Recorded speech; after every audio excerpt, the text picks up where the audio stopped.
یہ بات اگر مولا علی کے سامنے ہوتی نا تو مولا علی وہی کچھ کرتے ان کے ساتھ جو مذہب کے ساتھ کیا تھا، اور وہ کہتے ہیں ظالموں، تم علی کو جو رسول اللہ کا خادم ہے اس کو لا کے شفاعت کے اس معاملے میں کھڑا کر رہے ہو پیرلل میں۔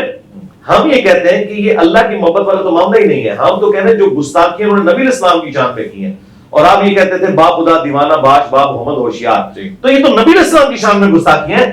تصوف کی ٹرمز مجھے سمجھ ہے، اللہ کے فضل سے میری یہ داڑھی نہیں نکلی تھی نا تو میں نے تصوف کی ساری بنیادی کتابیں، اور ہم وہ خوش نصیب ہے کہ ہم اپنی مرضی سے اپنے رب کو چوز کریں۔ اور اس میں بڑا بھاری جملہ بولتا ہوں کہ حضرت جبرائیل علیہ السلام اگر مجھے کہیں نا کہ انجینئر صاحب آپ میرے ساتھ اپنا ایمان ایکسچینج کر لیں، تو میں اپنا ایمان ایکسچینج نہیں کروں اللہ، کیونکہ میں نے اپنی ول سے اپنے رب کو چوز کیا ہے۔ یہ وہ کوالٹی ہے۔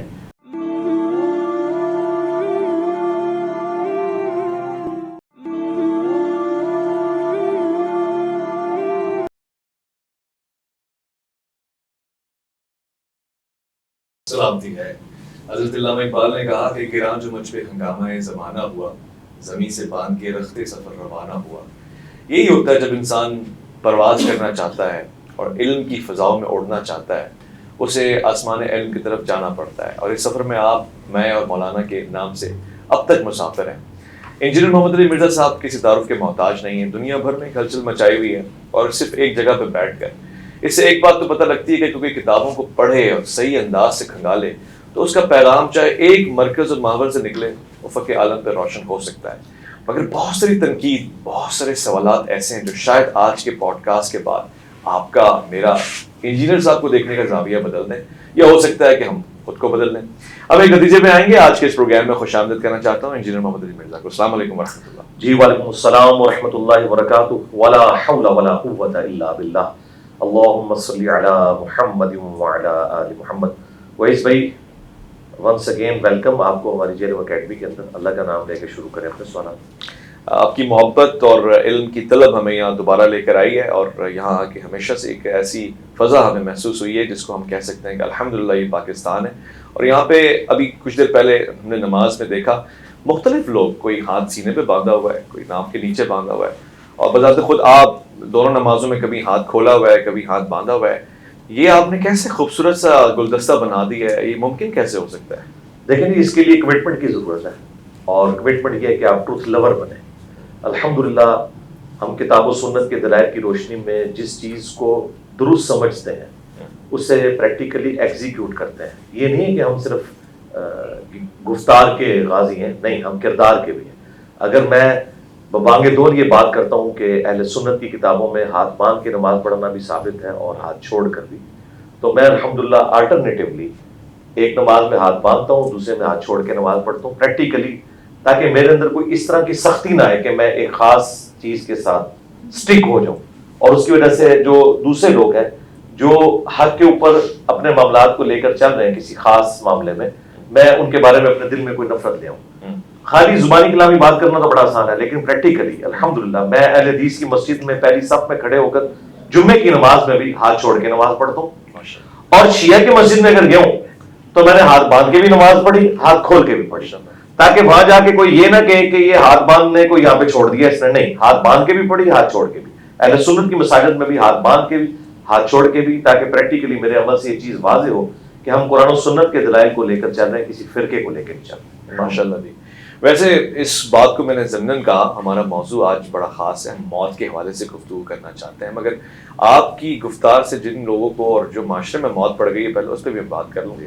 مثلا آپ نے لتاڑ دیا مفتی حنیف قریشی صاحب کو، اور پیچھے ایک سوال میرے پاس ہے، میں پچھلی گفتگو میں آیا، ان سے پھر رابطہ بھی ہوا، اور دوبارہ ایک الزام جو آپ پہ بارہا لگتا رہا ہے اور ابھی بھی ہے کہ آپ جی خبر کو مبتدا، اور پھر ساری بات کا سینٹنس وہ انگریزی میں کہتے ہیں کہ ہینگ ہم ناٹ لیو ہم کو آپ قومے کے ساتھ ہینگ ہم ناٹ لیو ہم کر دیتے ہیں، تو ایسے ہی آپ نے اشرف علی تھانوی رسول اللہ اور چشتی رسول اللہ کر دیا۔ اصل میں یہ بزرگوں نے اللہ کے رسول کی محبت میں کہے ہوئے کلمات ہیں، اور یہ ان کی طرف اشارہ نہیں کرتے، مطلب آپ اس کو جسٹیفائی ہوتا ہوا دیکھ رہے ہیں؟ اللہ نہ کرے جی، ہمیں تو اس سے پہلے موت آ جائے کہ ہم اس طرح کی چیزوں کو جسٹیفائی کریں۔ اگر کوئی کہتا ہے یہ مبتدا کو خبر اور خبر کو مبتدا بنا لیا، تو مجھے بتائیں کیا سیدنا ابوبکر نے کبھی یہ کلمہ پڑھوایا لا الہ الا اللہ صدیق رسول اللہ؟ حالانکہ ابوبکر صدیق تھے، وہ کنایا کرتے ہیں، دونوں مطلب لیتے ہیں، زومانی جملہ بولتے ہیں، اور بعد میں کوئی پوچھتا ہے تو وہ کہتے ہیں کہ میں صدیق کو نبی الاسلام کی طرف کر رہا ہوں، رسول اللہ بھی تو صدیق ہے. یا سیدنا عمر نے کبھی کلمہ پڑھوایا لا الہ الا اللہ فاروق رسول اللہ، یا غنی رسول اللہ، یا مرتضی رسول اللہ، کبھی بھی. یہ اس طرح کی جو تماش بینیاں یہ لوگ کر رہے ہیں، کیا یہ اللہ کے نبی علیہ السلام کے سامنے اس طرح کے جھوٹے لیم ایکسکیوزز کو جسٹیفائی کر سکتے ہیں؟ نیور، کبھی بھی نہیں کر سکتے. اور دوسری طرف ان کا حال یہ ہے کہ مخالف تھوڑی سی بھی کوئی بات میں الفاظ کا چناؤ ڈیفرنٹ کر دے تو یہ کہتے ہیں کہ جی گستاخی کی تعویل بھی نہیں ہوگی. یہاں پہ خود تعویل بیان کر رہے ہیں. جس چشتی رسول اللہ میں معین الدین چشتی صاحب نے چشتی سے مراد نبی علیہ السلام کو لیا. بھائی نبی علیہ السلام تو ہاشمی ہے، ان کا چشت سے کیا لینا دینا؟ اور عربی میں تو چے ہوتی ہی نہیں ہے. ہاں عربی میں چے کہاں سے آ گئی؟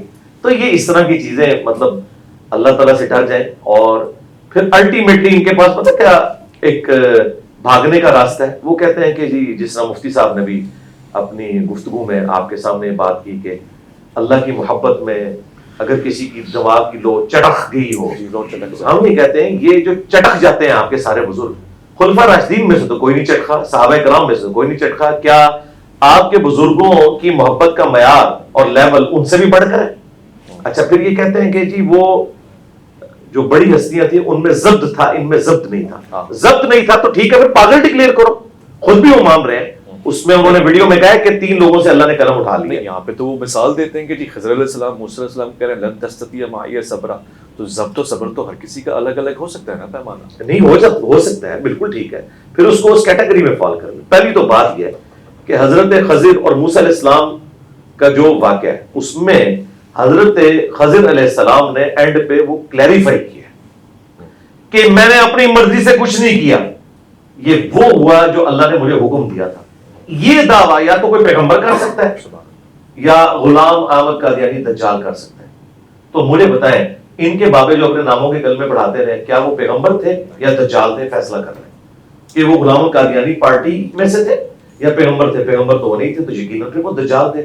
یا ہمارے والا آپ نظریہ رکھیں کہ ان کی کتابیں بدل گئی ہیں، اور اگر کتابیں بدل گئی ہیں پھر تو مجرم آپ ہیں. آپ ان کتابوں کی کسٹوڈین ہیں، ان کتابوں کو چھاپ رہے ہیں، ان کو پرنٹ کر رہے ہیں، الٹا مناظروں میں آ کے دفاع کرتے ہیں.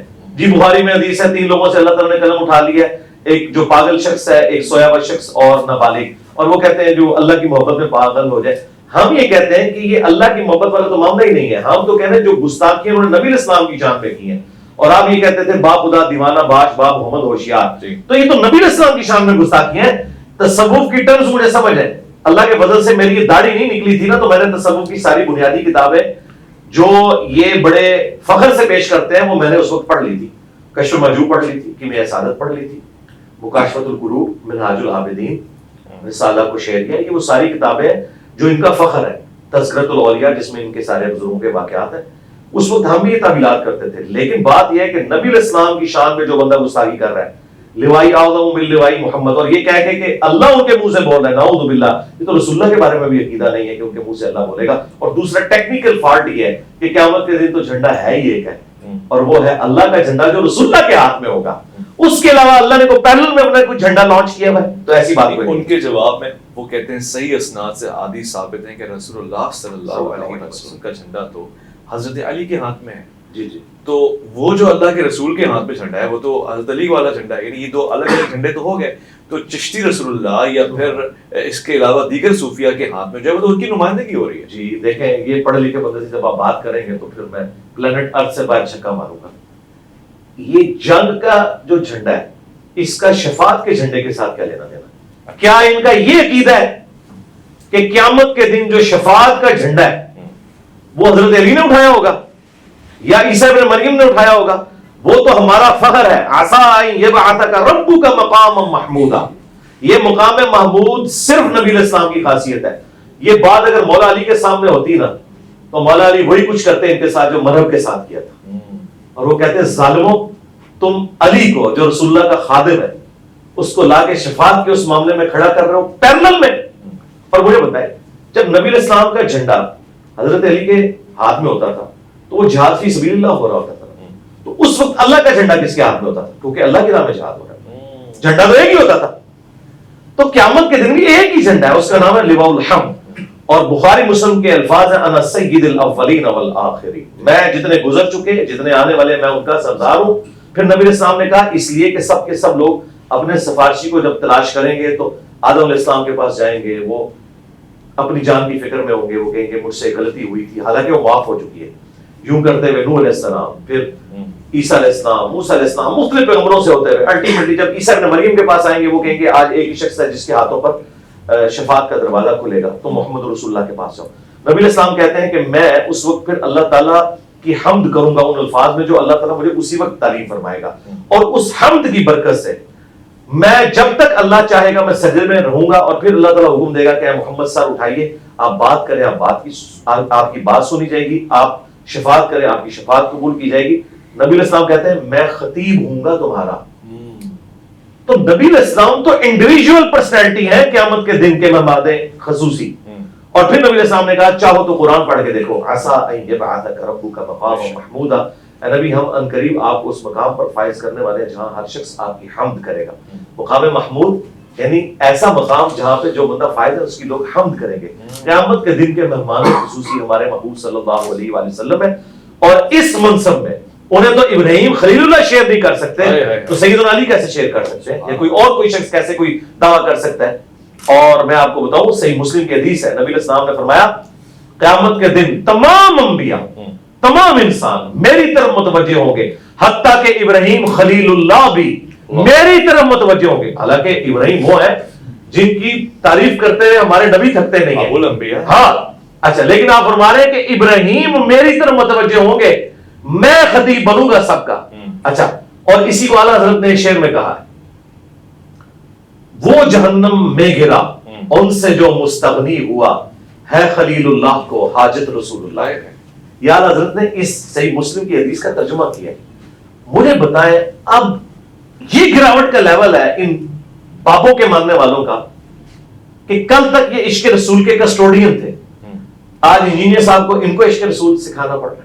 تو لہٰذا ہمارا یہ مقدمہ بالکل درست ہے کہ انہوں نے عشق رسول کا صرف ایک میک اپ کیا ہوا تھا، اصل میں یہ عشق باباؤں میں گرفتار ہے. لیکن انہوں نے چونکہ یہ اپنا چورن بیچنا تھا تو مسلمان تو وہ بات مانتا ہے جو اللہ کے نبی علیہ السلام کے راؤنڈ سینٹرڈ ہو.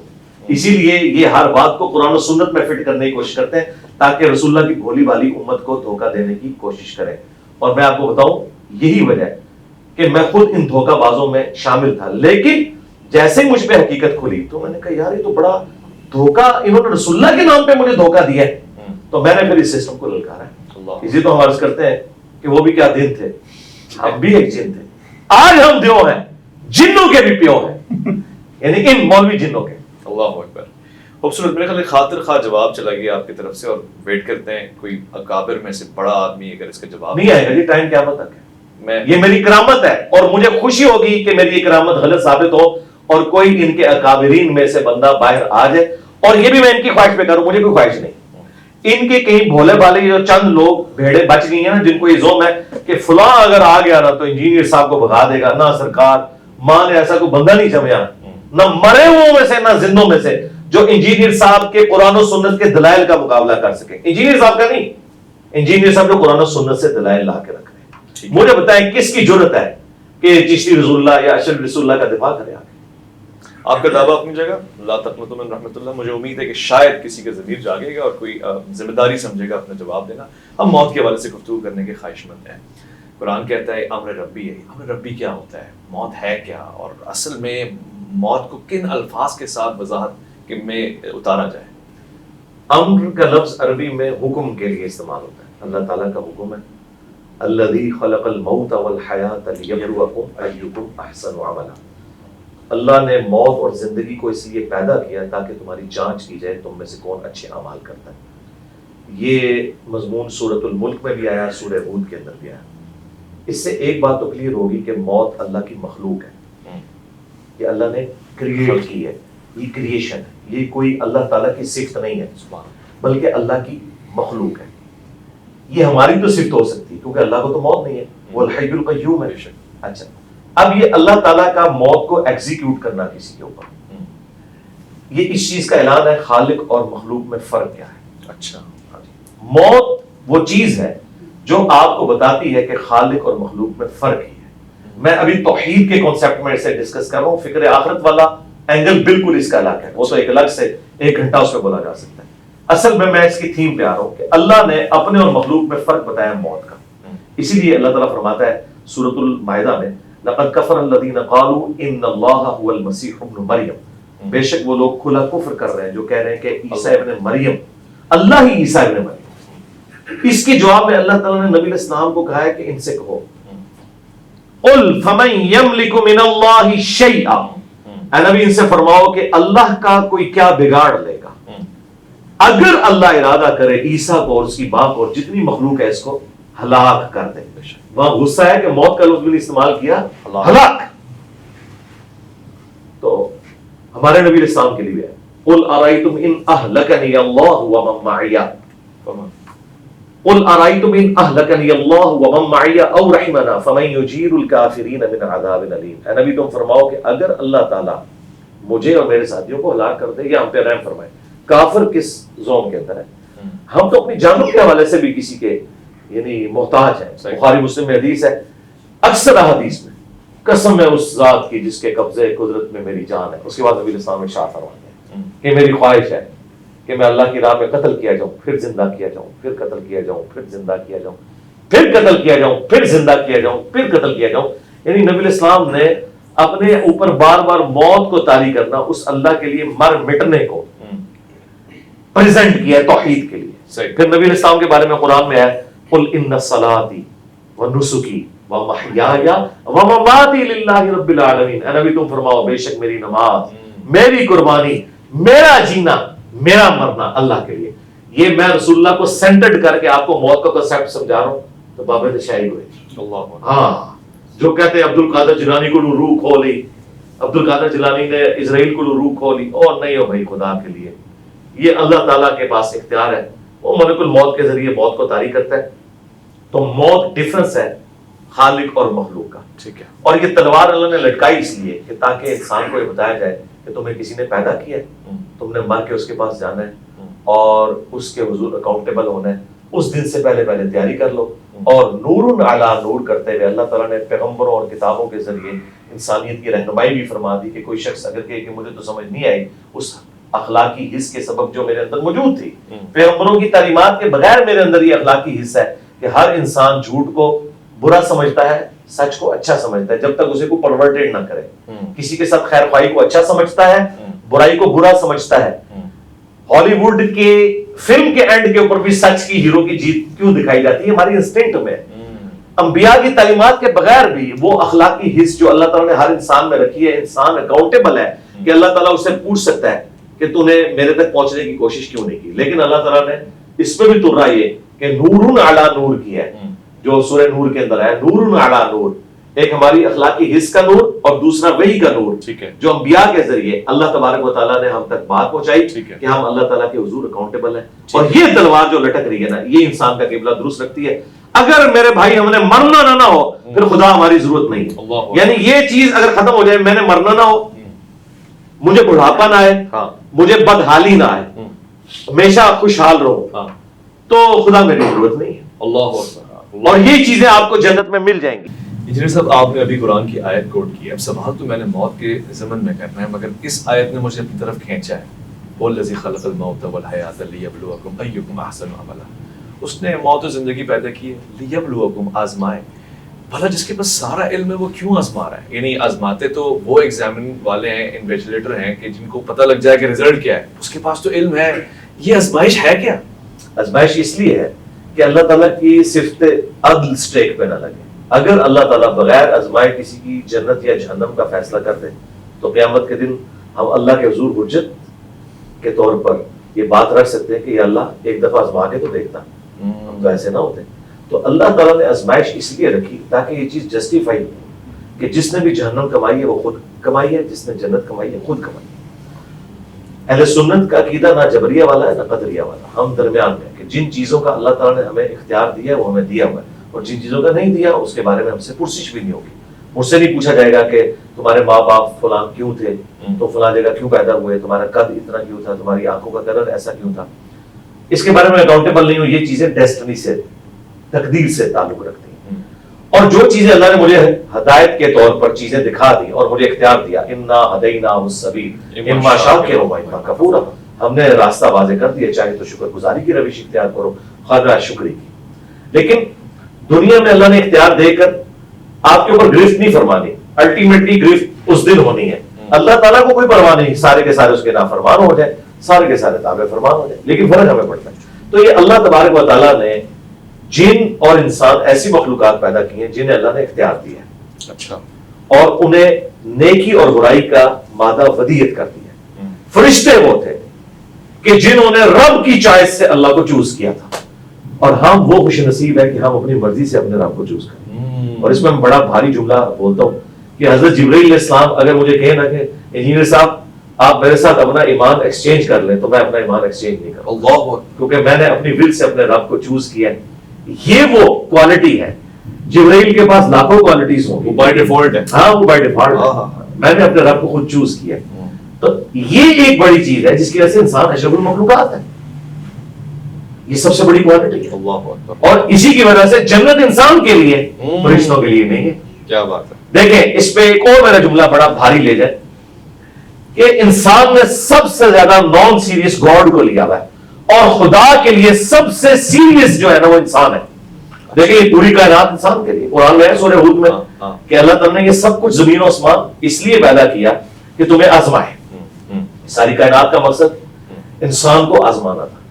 تمام چیزیں انسان کی خدمت میں لگی ہیں، خواہ وہ سورج ہو، چاند ہو، شمسی ہاں سب کچھ زمین میں جتنی بھی مخلوقات ہیں، ایون فرشتے آپ کی ڈیوٹی پہ لگے ہوئے ہیں، فرشتے آپ کی ڈیوٹیاں پوری کر رہے ہیں۔ یعنی اس کائنات میں سب سے سیریس کریشن کوئی اللہ کی ہے نا تو انسان ہے، اور انسان نے سب سے زیادہ نان سیریس لیا ہوا ہے اللہ تبارک و تعالیٰ کو۔ یعنی اللہ کو ہماری کوئی حاجت نہیں ہے، لیکن یہ یاد رکھیے گا جس نے خدا کو سیریس نہ لیا وہ مارا گیا۔ اور اس پہ ایک اور جملہ میرا، جس شخص نے دنیا اللہ کی مرضی کی گزاری، آخرت وہ اپنی مرضی کی گزارے گا۔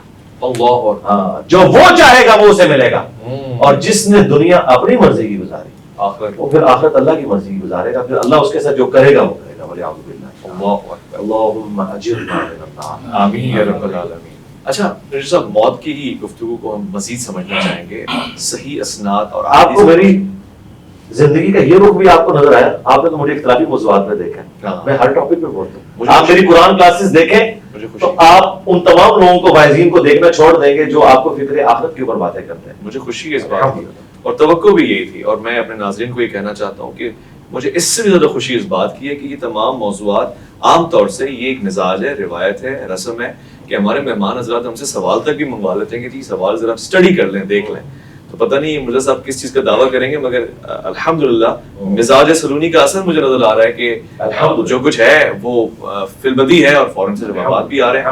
بہرحال اس سے آپ اتفاق اور اختلاف کر سکتے ہیں، میں کسی کی مریدیت کا قائل نہیں ہو رہا، میں بتا رہا ہوں کہ جو میں دیکھ رہا ہوں، جو شواہد ہیں میرے سامنے۔ انجینئر صاحب، صحیح اسناد کی روشنی میں روح کیسے قبض ہوتی ہے؟ موت کے سفر کو کہاں سے شروع کیا جاتا ہے اور کہاں پہ ختم ہوتا ہے، اور موت کے بعد دوبارہ جی اٹھنا ہوتا ہے انسان کا عالم اسباب میں؟ عالم اسباب میں تو ممکن نہیں ہے۔ اب جو بندہ دنیا سے چلا گیا، سورہ یاسین کے اندر سورۃ الواقعہ میں ہے کہ جو دنیا سے چلا گیا اب وہ واپس دنیا میں نہیں آ سکتا۔ یہ تو اللہ تعالیٰ کا ایک ڈیوائن یونیورسل ٹروتھ ہے۔ عیسیٰ ابن مریم کے بارے میں قرآن میں رپورٹ ہوا ہے کہ وہ مردوں کو زندہ کرتے تھے، بس اتنا اللہ کے اذن سے۔ وہ بھی ان کا ایک معجزہ تھا کہ جو میت رکھی ہے اسے کہتے تھے قم باذن اللہ، وہ زندہ ہوتی تھی، تو یہ بہت ایکسٹراڈنری واقعہ۔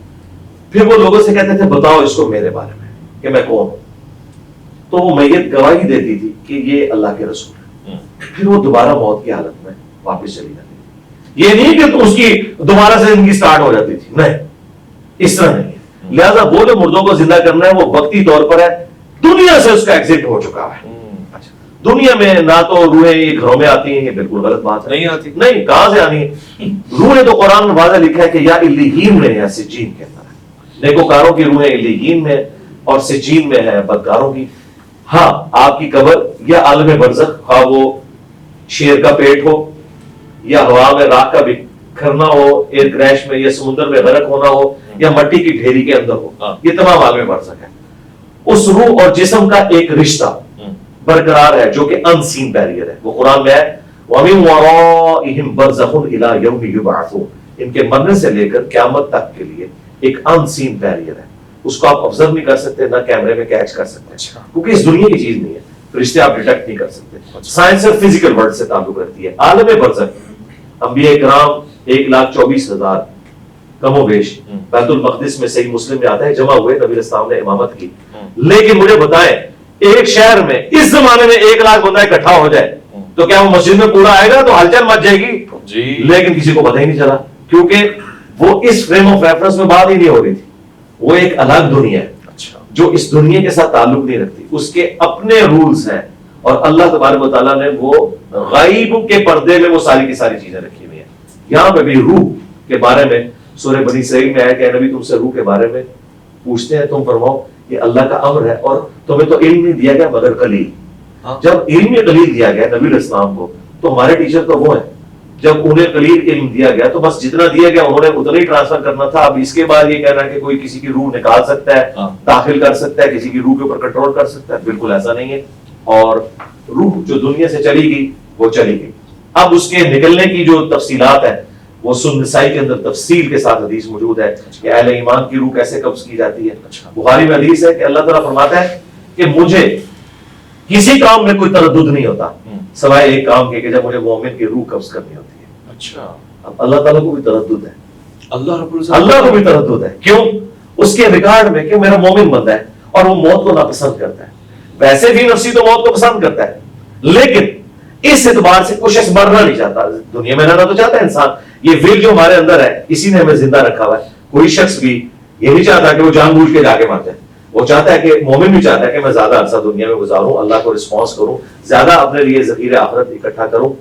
اور پھر کوئی بھی نہیں چاہتا کہ اپنے بیوی بچوں کو اس طریقے سے چھوڑ کے چلا جائے. تو اللہ تعالیٰ اعتراض ہے, شہید تو چاہتا ہے کہ وہ شہید ہو جائے, مطلب شہادت کی آرزو لے کے لوگ میدان میں اترتے ہیں نا. جی شہید گلے لگاتے ہیں, بالکل موت اس لیے گلے لگاتے ہیں کہ موت آنی ہے, اس لیے نہیں کہ وہ جا کے تو خود کافر کو کہتے ہیں کہ میں کھڑا ہوں تو آگے مجھے تلوار مار دیں. یہ نہیں, وہ تو آنی ہے. ایگزٹ تو ہر بندے کا دنیا سے ہے, تو جب ایگزٹ ہے تو شہادت کے ذریعے ہو. یہ نہیں کہ خودکشی کرنی ہے آپ نے, خودکشی اور شہادت میں آپ نے فرق رکھنا ہے. تو موت تو آنی ہے, تو خواہش ہونی چاہیے کہ میں شہادت کی موت مروں, لیکن یہ خواہش نہیں ہے کہ میں جو فوراً آ جاؤں اور کوئی نیک اعمال نہ کر سکوں. ہاں دین کو جب میری ضرورت پڑے تو پھر میری پہلی پرائورٹی وہی ہے. جس طرح حسین ابن علی حج کے دنوں میں کربلا چلے گئے تھے اس لیے کہ وہ سمجھتے تھے کہ اس وقت اس چیز کی ضرورت ہے, ٹھیک ہے. اور باقی جو حج آج تک سلامت ہے وہ حسین ابن علی کی بدولت ہے. اچھا صلاح الدین ایوبی نے حج نہیں کیا کیونکہ وہ اس سے بڑی پوسٹ کے لیے کام کر رہے تھے. تو یہ آپ دیکھنے کی آپ نے کیا ہوا حج؟ جی میں نے الحمدللہ کیا 2007 میں. کوئی تصویر ہم نے آج تک دیکھی نہیں اس لیے پوچھ رہا ہوں. نہ عمرے کی نہ حج کی. لوگ تو کہتے ہیں جی جاتے بھی ہیں, جیلم سے باہر نکلتے ہیں اکیڈمی سے کہ نہیں. میں نے تصویر بنا کے کیا کرنا ہے, میں تو میرے بھائی نماز پڑھتا ہوں 5 وقت, تو میں نے اپنے نام کے ساتھ کبھی نمازی بھی نہیں لکھا, تو میں نے حاجی بھی نہیں لکھا, حج بھی کیا ہے, عمرے بھی نہیں, کتابیں بھی لکھوں تو میں سلوگن کے طور پہ بات کرتا ہوں. اچھا اس طرح واپس آئیں کہ وہ اللہ تعالیٰ فرماتا ہے کہ مجھے تردد ہوتا ہے جب مومن کی روح قبض کرنی ہے کیونکہ موت کو تو ناپسند ہر بندہ کرتا ہے. یہ میں اب تک نہیں سمجھ پا رہا, میری ہیلپ فرمائے. اللہ کو تردد یعنی وہ تو نفس مطمئنہ کو قرآن میں پکار رہا ہے, آپ کہہ رہے ہیں کہ ہاں وہ اگلی سٹیج ہے نا, یہ اس سے پچھلے والی سٹیج ہے. اچھا تردد ہوتا ہے, پھر اس تردد کو دور کیسے کیا جاتا ہے. تردد اللہ تعالیٰ کو اس اعتبار سے کہ میں نے اب مومن کو راضی کیسے کرنا ہے کہ میرے پاس آئے. جس طرح سیدہ فاطمہ کا قول ہے صحیح بخاری میں, سیدہ عائشہ سلام اللہ علیہا کا, کہ جب سے میں نے نبی الاسلام کو موت کی تکلیف میں دیکھا ہے تو اب میں تعجب نہیں کرتی کسی کو موت میں تکلیف میں دیکھوں. تو موت کی تکلیف سے تو نبی الاسلام کو گزرنا پڑا. صحیح تکلیف تو ہے, کل نفس ذائقہ, بالکل. اچھا وہ تکلیف سے تو گزرنا پڑا. پھر بخاری مسلم کے الفاظ ہیں, عائشہ کہتی ہیں نبی الاسلام کا جب آخری وقت تھا تو آپ نے اسلام بار بار یوں نگاہ اٹھاتے تھے اور کہتے تھے اللہم رفیق الاعلیٰ, اے اللہ رفیق اعلیٰ. تو میں نے سمجھ لیا کہ نبی الاسلام کو اب اختیار دیا گیا, چاہے آپ دنیا میں رہیں چاہے اللہ کے پاس جائیں, کیونکہ آپ اپنے صحت مندی کے دنوں میں کہتے تھے کہ ہر نبی کو موت سے پہلے اختیار دیا جاتا ہے. وہاں پہ تردد اس لیے کہ مومن مرنا نہیں چاہتا. اچھا ٹھیک ہے, ظاہر ہے وہ چاہتا ہے میں زیادہ سے زیادہ وقت دنیا میں گزاروں اللہ کے لیے. اچھا موت کو تو ہر بندہ ناپسند کرتا ہے اس اعتبار سے. یہ تو اسے پتا ہے کہ موت آنی ہے لیکن جینے کی طرح. مثلاً اگر ابھی یہاں پہ اچانک کوئی بم پھٹے تو آپ کے شہید ہونے کے تیار ہوں گے یا بھاگ دوڑ کریں گے, سب کچھ کریں گے. بڑے سے بڑا ولی اللہ بھی بٹھائے اس کے سامنے بھی ایسے اس کی بھی آنکھیں بند ہوں گی. یہ اللہ نے نیچرل رکھے ہمارے اندر. ولی اللہ کے لیے تو کہہ رہے ہیں ان پہ خوف ہی نہیں ہے. ہاں وہ خوف کون سا ہے, وہ بلکہ یہودیوں کے لیے کہہ رہے ہیں ان سے کہو تمنا کرو موت کی, یہ نہیں کریں گے. وہ ہم بہت تک پہنچ نہیں دے رہے ہیں پوری آپ راستے میں پکڑ لیتے ہیں. تو وہ اس پہ اللہ تعالیٰ فرماتا ہے کہ پھر جب یہ موت کا وقت اس کا قریب آتا ہے پھر اللہ تبارک و تعالیٰ اسے راضی کرتا ہے. وہ ہے جو سورہ حامیم میں سجدہ میں آیا کہ فرشتے ان پر نازل ہوتے ہیں, انہیں خوشخبریاں دیتے ہیں, انہیں جنت دکھائی جاتی ہے, جنت کی نعمتیں دکھائی جاتی ہیں, اس کی وجہ سے وہ اٹریکٹ ہوتا ہے اور ان نعمتوں میں اتنا محو ہو جاتا ہے, وہ کہتا ہے اللہ میں نے ادھر ہی جانا ہے. ابھی تک اس کا ایمان بالغیب تھا, اچھا اب وہ دیکھ رہے ہیں, اب وہ دیکھ رہا ہے. جب اس نے دیکھ لیا نا پھر وہ کہتا ہے کہ بھئی دنیا کی بیوی سے وہ مجھے جنت کی بیوی سوٹیبل ہے, اور وہی والی جنت دنیا کی نعمتوں سے مجھے جنت کی نعمتیں سوٹیبل ہے. اور وہ اللہ نے رکھا ہے ایسا. وہ دیکھیں بخاری مسلم کی حدیث ہے کہ میں نے اپنے نیکوکار بندوں کے لیے وہ نعمتیں چھپا رکھی ہیں جو نہ کسی آنکھ نے دیکھی, نہ کسی کان نے سنی, نہ کسی کے دل پہ اس کا کھٹکا بھی گزرا. بس وہ جب وہ دل پہ کھٹکا کیا, وہ دیکھ لی, سن لی, پھر انسان کہتا ہے کہ نہیں اللہ میں وہیں جاؤں گا.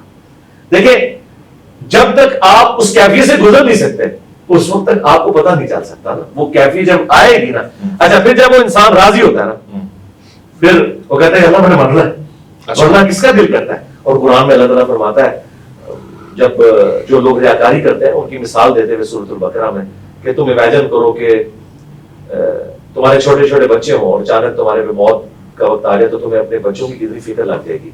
ٹھیک ہے, یہ اللہ تعالیٰ نے مثال بیان کی ہے اس اعتبار سے کہ جو دیکھیں اپنی ضائع کر, تو کوئی شخص بھی نہیں چاہے گا کہ وہ اپنے بچوں کو اس حال میں چھوڑ کے مرے کہ ان کا پیچھے پرسانے حال کوئی نہ ہو, اور اچانک ایک ہوائی جھکڑ یا کوئی آگ کا بگولا آئے اور تمہارے اس باغ کو ہلاک کر دے اور پیچھے چھوٹے چھوٹے بچے چھوڑ کے مرو. یہ اللہ نے ہمارے اندر رکھی ہے. یہ کوئی عیب والی چیز نہیں ہے, یہ عیب والی چیز نہیں ہے. زندگی سے محبت کرنا یہ اللہ تعالیٰ کی ریکوائرمنٹ ہے. اسی کی وجہ سے ورنہ تو لوگ خودکشی کیوں نہ کر لیں. ہم خودکشی کیوں نہیں کرتے, ہم جینا چاہتے ہیں. نہیں لیکن علی بھائی یہ بات سمجھ نہیں لگی. پوری زندگی ہم نے فلسفے میں یہی پڑھا لالچ بری بلا ہے. آپ کہہ رہے ہیں اینڈ ٹائم پہ لالچ دی جائے گی اور جنت دکھائی جائے گی. حضرت علی کہہ رہے ہیں کہ میں اس کی عبادت لالچ میں نہیں کرتا, اس لیے کرتا ہوں کہ عبادت کے لائق ہے. یہ حضرت علی کی طرف تو ایک غلط بات ہی منسوب ہے, ہم تو ایسے نہیں ماننا. یہ قرآن کے بالکل خلاف ہے. قرآن میں واضح ہے سورہ سجدہ میں کہ ہمارے نیک بندے خوف اور امید دونوں کے ساتھ اپنے رب کو پکارتے ہیں. یہ ایک کوالٹی ہے مومن کی. کیوں؟ جنت کا لالچ شیطان نے دیا ہے اللہ نے. وہ لالچ ہی کہلائے گا. جی لالچ, یہ تمام قرآن میں تمام لفظ ہے. اب ہمارے ہاں لفظ ایک بدنام ہو گیا, سود. ہاں وہ ربا کے لیے بول رہے ہوتے ہیں, سود کوئی نیگیٹو ورڈ تو نہیں ہے. سود مند نہیں استعمال کرتے آپ تو آپ اس کا نفع لے رہے ہوتے ہیں مطلب. لیکن سود لفظ سور کی طرح بدنام ہو چکا ہے کیونکہ ربا کے لیے یوز ہو رہا ہے, حالانکہ وہ لفظ ہے ربا. ٹھیک ہے, سود کا لفظ پازیٹیو تھا لیکن چونکہ بدنام ہو گیا تو جو پازیٹیو لالچ ہے وہ تو ہے, وہ تما کا لفظ ہے, وہ اللہ نے ہمیں تما دی, وہ موٹیویشن ہے. جی موٹیویشن ہے. تو اس طرح کے الفاظ ہیں. اللہ کے لیے مدد کا لفظ بھی استعمال ہو. ہاں تو جب ہم کرتے ہیں تو ہم احترام اس کا ترجمہ اردو میں مسلمانوں کے شر سے بچنے کے لیے کہہ رہے ہیں. عربی میں تو لفظ موجود ہے, تدبیر بھی تو لفظ عربی کا تھا, اللہ نے تو استعمال نہیں کیا. اعلیٰ حضرت نے اس ترجمے کو مسلمان کرنے کی کوشش کی خفیہ تدبیر کے ذریعے, لیکن اللہ نے وَمَكَرُوا وَمَكَرَ اللَّهُ وَاللَّهُ خَيْرُ الْمَاكِرِينَ. کوئی حرج نہیں ہے, ایک ہی ورڈ ہے, جب ادھر استعمال ہوگا تو وہ ٹھیک ہے, اس طرح ہو سکتا ہے. اللہ بھی زندہ ہے, ہم بھی زندہ ہے, لیکن زمین آسمان کا فرق ہے. تو وہ اللہ تبارک و تعالیٰ مومن کو وہ چیز دکھاتا ہے, پھر وہ اللہ کی طرف جو ہے متوجہ ہوتا ہے. ٹھیک ہے. اور آپ نے جو کہا نا لا خوف علیہم ولا هم يحزنون, جی یہ آخرت کے بارے میں ہے. اچھا, اللہ کے جو نیک بندے ہیں ان کو آخرت میں نہ کوئی خوف ہوگا نہ کوئی غم. کیوں؟ انہیں پتا ہے کہ ہم نے صحیح کام کیا ہے, انشاءاللہ تعالیٰ ہمیں انعام ملے گا. لیکن مجھے بتائیں حدیث شفاعت میں تو آتا ہے انبیاء کہیں گے نفسی نفسی. ہاں جی ہاں, تو پھر لا خوف علیہم ولا هم يحزنون کہا گیا اگر انبیاء بھی یہ نہیں ہے. تو یہ سٹیجز ہیں نا, آپ ڈائریکٹ آخری سٹیج میں نہ پہنچ جائیں. پہلی سٹیج یہ ہے کہ لوگ پریشان ہوں گے, اگلی سٹیج یہ ہے کہ نبی الاسلام کے پاس شفاعت کے لیے آئیں گے, اس سے اگلی سٹیج یہ ہے کہ نبی الاسلام اس سٹیج کے دوران سب نفسی نفسی کر رہے ہوں گے کیونکہ انہیں پتا ہوگا کہ آج اللہ تعالیٰ اس جلال میں جو آج سے پہلے نہیں تھا. پھر جب شفاعت کا دروازہ کھلے گا اور ایک تھوڑی امید کی ٹیم پیدا ہوگی, پھر آگے معاملات چلیں گے. پھر نفسی نفسی کی بجائے پھر بخاری مسلم کے الفاظ ہے جب میں شفاعت کا دروازہ میرے ہاتھوں پہ کھلے گا پھر انبیاء فرشتے اور نیک بندے بھی شفاعت کریں گے. اچھا ہاں, لیکن اس سے پہلے نیک بندے نفسی نفسی کر رہے ہوں گے. اچھا, یہ جو سٹیج ہے نا امن کی, یہ بعد میں آنی ہے. عرش کا سایہ بعد میں ہے. یہ ایک تکلیف سے سب نے گزرنا ہے. نفسی نفسی جب انبیاء گزر رہے باقی تو شاہی کوئی نہیں. ظاہر قیامت کے دن نے اپنا وہ معاملہ تو دکھانا ہے میرے بھائی, جس طرح عورت نے پریگنینسی کی تکلیف سے گزرنا ہی ہے اس خوشی کو پانے کے لیے جو اولاد کی شکل میں اسے ملے گی. ٹھیک ہے, تو شروع میں تو یہ ساری تکلیفیں ہوں گی, لیکن الٹیمیٹلی انسان. اچھا, پھر بخاری مسلم ہے کہ تمام ننگے اٹھائے جائیں گے. سب سے پہلے ابراہیم علیہ السلام کو لباس پہنایا جائے گا, اور اب عائشہ نے پوچھا یا رسول اللہ اگر سارے ننگے اٹھائے جائیں گے تو لوگ ایک دوسرے کو دیکھ رہے نہیں ہوں گے, تو نبی علیہ السلام نے کہا وہ دن اس سے زیادہ سخت ہوگا کوئی کسی کو اس طریقے سے دیکھ رہا ہو. یہ حقیقت بات ہے. یہاں پہ بھی جب بم بلاسٹ ہوتا ہے لوگوں کے چیتڑے اڑ جاتے ہیں, پھر لوگوں کے جو ننگے بدن ہے لوگوں کی ان کی طرف توجہ نہیں ہوتی ہے, لوگ اپنی موت یاد آنا شروع ہوتے ہیں. تو یہ اس کیفے سے جب آپ گزریں گے نا موت کی, موت تو وہ ٹاپک ہے کہ چوراہوں پر کھڑے ہو کر اور بلڈنگز کی چھتوں پہ کھڑے ہو کر ایک ہی بات کرنے کی ضرورت ہے کہ تمہیں مرنا ہے. جب تک مرنے کی تلوار آپ کے اوپر نہیں ہوگی آپ کا قبلہ درست نہیں ہوگا. ذہن میں رکھیے گا. ٹھیک ہے, یہ جتنے لوگ بھی گمراہیاں میں آ رہے ہیں اپنی موت کو بھولے ہوئے, موت کو بھولے. جی موت, یہ یہودیوں کے لیے قرآن کہہ رہا تھا. جی تمنا کرو موت کی. اچھا, میں نزا کی حالت کو ذرا سمجھنا چاہتا ہوں. یہ ایک مزاج ہے اور اسی طرح سے تعارف کروایا جاتا ہے کہ آخری وقت میں نزا کی حالت میں جس نے کلمہ پڑھ لیا بس وہ جنتی ہو گیا. کیا پتہ ایسے ہی ہو, آپ وضاحت فرمائیں جی. آخری وقت میں نزا کی حالت میں کلمہ پڑھ لینے سے سارے اعمال پس پردہ چلے جاتے ہیں؟ نہیں, اس طرح نہیں ہوگا میرے بھائی. یہ آؤٹ آف کانٹیکسٹ چیزوں کو پیش کرتے ہیں اس طریقے سے. تو بخاری مسلم میں ہے کہ جس نے صدق کے دل سے گواہی دی لا الہ الا اللہ محمد رسول اللہ وہ جنت میں جائے گا, خواہ وہ شراب پیتا ہو, چوری کرتا ہو, زنا کرتا ہو. تو یہ اس طریقے سے نہیں ہے, یعنی اپنے اعمال کا عذاب بھگت کر. یہ اس کے اندر امپلائڈ ہے. کیوں؟ دوسری طرف بخاری میں حدیث ہے کہ میری ساری امت جنت میں جائے گی سوائے اس کے جس نے جنت میں جانے سے انکار کیا. خود ہی انکار کیا. صحابہ نے کہا کہ من ابا یا رسول اللہ, کس نے, کون انکار کرے گا؟ آپ نے فرمایا جس نے میری اطاعت کی وہ جنت میں جائے گا, اور جس نے میری نافرمانی کی اس نے خود ہی انکار کر دیا.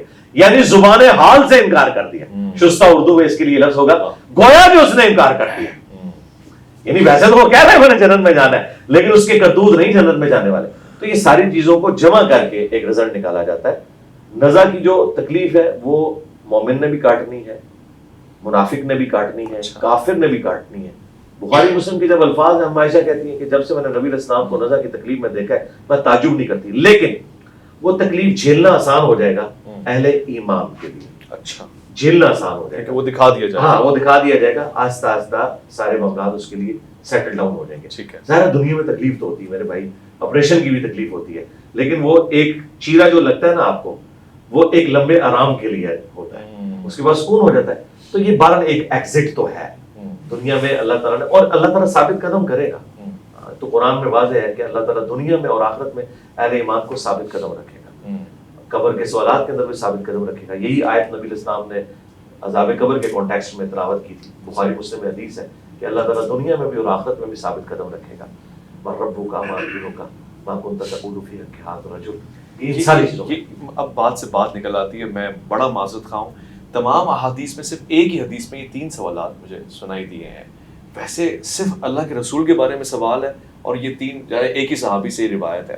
اس پہ ذرا روشنی ڈال دیں کہ 3 سوالات ہوں گے اللہ کے رسول کو دکھا کے ہوں گے, تصویر دکھا کے ہوں گے, یا سامنے قبر میں حضور صلی اللہ علیہ وسلم کی حاضری ہوگی؟ نہیں, قبر میں تو نبی علیہ السلام کی حاضری کا لفظ بولنا ہی گستاخانہ ہے. اچھا, بریلویوں کی ڈاکٹر میں یہ کہتے ہیں نبی علیہ السلام حاضر و ناظر ہے. کیا نبی علیہ السلام ہمارے سامنے حاضر ہوں گے یا تشریف لائیں گے؟ تشریف لائیں. تو حاضر و ناظر لفظ ہی گستاخانہ ہے. لا جاؤ بریلویوں, ہاں وہ بھی کیا دن تھے, ہم بھی ایک جن تھے. آج ہم دیو ہیں, جنوں کے بھی پیو ہیں, ہم بھی بریلوی رہے ہیں. یہ حاضر کا لفظ بھی گستاخانہ ہے. نبی علیہ السلام ہمارے سامنے حاضر, او بھائی ہم اپنے نبی کے سامنے حاضر ہوں, ٹھیک ہے نا. تو یہ لفظ ہی گستاخانہ ہے, اس کی تو کوئی اثر ہی نہیں. اب آ جائے قبر کے حوالے سے. جامع ترمذی میں موجود ہے 3 سوال ہوں گے. من ربک, ما دینک, من نبیک. وہاں یہ الفاظ ہے من نبیک.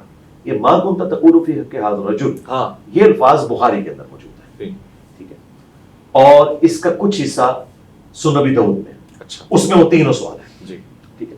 بخاری میں اگر ایک سوال ہے اس کا یہ مطلب نہیں باقی 2 ختم ہو گئے, اس لیے کہ بخاری میں حدیث کا صرف وہ حصہ رپورٹ ہوا ہے. یہی وہ چیز ہے کہ ساری حدیثیں ایک جگہ جمع کی جاتی ہیں. جس طرح قصہ آدم اور ابلیس قرآن میں 7 دفعہ ہے. کچھ الفاظ ایک سورت میں, سورۃ الاعراف تفصیلی ہے, سورہ حجر اور سورہ صاد یہ تفصیلی مقامات ہیں, لیکن مختصر مقامات بھی ہیں. سورۃ البقرہ مختصر ہے, سورہ بنی اسرائیل مختصر ہے, ٹھیک ہے, سورہ طٰہٰ مختصر ہے. کچھ الفاظ وہاں پہ ہیں, کچھ وہاں پہ نہیں موجود, سب کو جمع کیا جائے. یہ 3 سوال جو ہے بیسیکلی 4 سوال ہیں. اچھا کیفیت آپ بتا رہے تھے کہ جب پوچھا جائے گا اللہ کے رسول کے بارے میں. ہاں وہ میں ادھر تو بعد میں پوچھوں گا نا. سب سے پہلے تو پوچھا جائے گا تیرا رب کون. صحیح. تو جو مؤمن ہے تو وہ کہے گا ربی اللہ اور دین میرا اسلام ہے, اور نبی علیہ السلام کے بارے میں کہے گا وہ محمد رسول اللہ صلی اللہ علیہ وسلم, وہ تو اللہ کے رسول محمد ہے صلی اللہ علیہ وسلم. دنیا کی کسی حدیث کی کتاب میں یہ موجود نہیں ہے کہ نبی علیہ السلام تشریف لائیں گے یا آپ کی شکل مبارک دکھائی جائے گی. اچھا یہ انہوں نے خود ڈیٹیکٹ کیا. وہ کہتے ہیں جو یہ ہاذا کا صیغہ نا, تو ہاذا کا لفظ جو ہے وہ اس کے لیے استعمال ہوتا ہے جو سامنے موجود ہو. جی ہم کہتے ہیں کہ بالکل آپ کی بات غلط ہے. کیوں؟ بخاری کے اندر جب عبداللہ ابن عمر نے یزید کی بیعت کی تو انہوں نے سیم لفظ استعمال کیا ھذا الرجل, حالانکہ وہ بیٹھا تھا شام میں, یہ مدینہ میں تھے. یعنی ھذا الرجل سے مراد جس کا کہ ذکر ہو رہا ہے, خواہ وہ غائب میں بھی موجود ہو. عربی لغت میں ھذا جی استعمال ہو جاتا ہے. اچھا, اور اس پر تر رہا یہ کہ جواب میں وہ ھذا محمد رسول اللہ تو نہیں کہتا, وہ غائب کا صیغہ استعمال کرتا ہے ہوا محمد رسول اللہ. تو جواب ہی بتا رہا ہے, ورنہ تو کہ ھذا محمد رسول اللہ, وہ کہتا ہے ہوا محمد رسول اللہ. اچھا مفتی احمد رضا نعیمی جو پوتا شاگرد ہے اعلیٰ حضرت کے, انہوں نے جال حق میں لکھا ہے کہ اگر نبی علیہ السلام سامنے موجود نہیں ہے تو اس مردے کو چاہیے کہ وہ کہے ای الرجل, کس مرد کے بارے میں پوچھ رہے. تو جب وہ پوچھ رہے نا اس مرد کے بارے میں کیا عقیدہ ہے, تو مراد وہ سامنے موجود ہے, ورنہ تو اس کو پہلا سوال یہ ہونا چاہیے تھا کہ کس کی بات کر رہے ہو بھائی, کہنا کیا چاہ رہے ہو. تو ہم نے مفتی صاحب کا اعتراض دور کر دیا.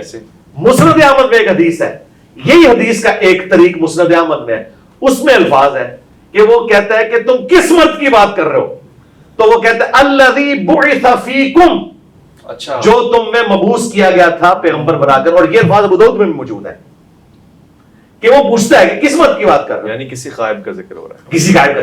پھر وہ کہتا ہے ہوا محمد رسول اللہ, جواب ہی بتا رہا ہے ہوا, وہ تو اللہ کے رسول محمد ہے, ورنہ ہوتا ھذا محمد رسول اللہ غائب کی ضمیر. غائب کی ضمیر. تو یہ بالکل کلیئر ہے, یہ بالکل فراڈ ہے. بریلویوں نے کہا کہ نبی علیہ السلام تشریف لاتے ہیں, دیوبندیوں نے کہا شکل مبارک دکھائی جاتی ہے. جھوٹ بول رہے ہیں, ایسی کوئی بات نہیں ہے. اور ہم آپ کو دلیل ایک اور دیتے ہیں, بخاری مسلم حدیث ہے, ایک حبشیہ عورت تھی جو مسجد نبوی کی صفائی کیا کرتی تھی, فوت ہو گئی. صحابہ کرام نے رات کو جنازہ پڑھ کے اسے دفنا دیا. چند دن گزرے, نبی علیہ السلام نے کہا وہ عورت میں نہیں دیکھ رہا. ان کا یا رسول اللہ تو فوت ہو گئی. ہاں فرمایا تم نے مجھے نہیں بتایا. نبی علیہ السلام کے لیے اس کی اہمیت یہ ہے کہ وہ صفائی کرنے والی ہے. تو صحابہ کرام کہتے ہیں ہم نے ہلکا جانا اس عورت کو, لیکن حضور نے اس کو امپورٹنس دی کہ مسجد کی صفائی کرتی ہے. آپ نے کہا مجھے اس کی قبر پہ لے کے جاؤ. آپ قبر پہ گئے, بخاری مسلم کے الفاظ ہے, آپ نے جنازہ پڑھا دوبارہ خود, اور واپس پلٹ کے آپ نے فرمایا یہ قبریں اندھیروں میں ڈوبی ہوئی تھی, اللہ تعالیٰ نے میرے جنازہ پڑھنے کی برکت سے انہیں نور سے بھر دیا. سبحان اللہ کا مطلب یہ ہے کہ وہ کافروں کی قبریں نہیں تھی. کافر کی قبر میں نور نہیں آ سکتا. مسلمان کی قبریں اس زمانے میں اندھیرے سے بھری ہوئی تھی, اور آج لوگ کہہ رہے ہیں جو کچھ بھی ہے تیرے محبوب کی امت سے. بھائی محبوب کے زمانے کے لوگ بھی اگر کام غلط کریں گے تو اندھیروں میں ڈوبی ہوئی ہوں گی, تسی تو شاہی کوئی نہیں. ہاں اگلی بات, نبی علیہ السلام اگر اس کی قبر میں خود تشریف لے گئے تھے تو آپ صحابہ سے کہتے کہ ہاں ہاں یار وہ 3-4 دن پہلے فوت ہوئی تھی, میں قبر میں گیا تھا, تو تم نے مجھے بتایا کیوں نہیں. تو آپ نے تو یہ بات نہیں کی, آپ نے تو قبر کی جگہ بھی ان سے پوچھی ہے. تو اگر آپ قبر میں گئے ہوتے تو آپ کو پتا ہوتا نا میں قبر میں گیا تھا. یہ سب کچھ جھوٹ ہے.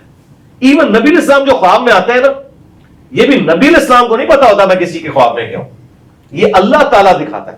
مثلا آپ میرے خواب میں ہیں تو آپ کو کیا پتا ہوگا, یہ ایک اللہ کا ڈپارٹمنٹ ہی الگ ہے. نبی میں تو فرق ہے نا. جی جو فرق ہے وہ آگے چلے نا, وہ فرق میں آپ کو بتا دیتا ہوں کیا ہے, کہ آپ کی شکل میں شیطان بھی آ سکتا ہے. ہاں ان کی شکل میں شیطان بھی آ سکتا, لیکن یہ کہنا کہ نبی علیہ السلام خود آ جاتے ہیں, تو آپ مجھے بتائیں جو مسند احمد میں حدیث ہے, میں صبح سے کربلا میں اب حسین اس کے ساتھیوں کا خون جمع کر رہا ہوں, تو کیا پریکٹیکلی نبی علیہ السلام وہاں کربلا میں گئے تھے؟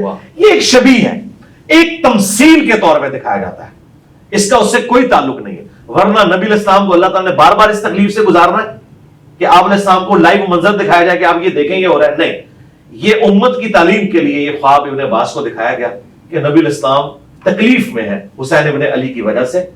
یہ نہیں کہ نبی علیہ السلام کو اللہ تعالیٰ نے مجھے بتایا. نبی علیہ السلام کیا اپنی پوری زندگی امت کا غم کھاتے رہے, اب وفات کے بعد بھی انہوں نے یہ غم کھانا ہے کہ کربلا کے لیے 50 سال بعد انہیں قبر سے نکال کے تو کربلا میں لایا جائے کہ دیکھیں ایک ایک بچے کا لاشا آپ کے سامنے اٹھے.